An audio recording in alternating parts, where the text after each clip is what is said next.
When I was writing The Innovation Revelation, a story about service design and agile, I found that service design was new to many people. So what is service design? So I think to me, service design at the most basic, if you think about what a service is, it's kind of helping somebody to do something. So whether that's booking a hotel, setting up a bank account, applying for a passport. So that's kind of what a service is. It often involves some degree of transaction between whoever's providing the service and who is trying to get something out of the service. And then when you think about design, it's around kind of how does that actually work? So I guess traditionally people say design, it's around how does it look, for example, but it's also much broader than that. It's the experience. So I think an example of that actually is a bit of a random one, but the other day I was in the cinema and they'd recently changed it, and somebody remarked, oh, this has been badly designed, because there was a really small area to walk through. It wasn't really about the look, it was about the fact that it was awkward and everybody was basically trying to get around each other.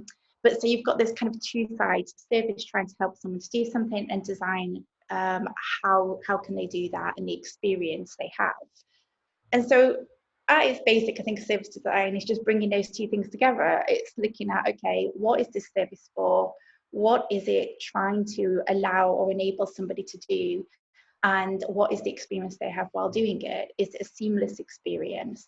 If it's not, which bits aren't? And it is very much about the end-to-end service. So when you start interacting with that service, what's your experience then while you're using it, and also what happens afterwards?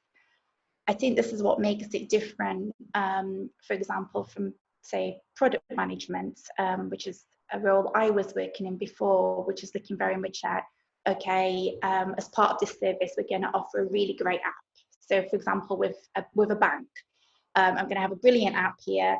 So the user might be able to do quite a lot of things whilst they're using that, but then in the real world, for example, when they're using a bank card, if it doesn't work, or if they have a problem and they call up, if that service doesn't, if the great experience doesn't continue there, it's not an end-to-end service.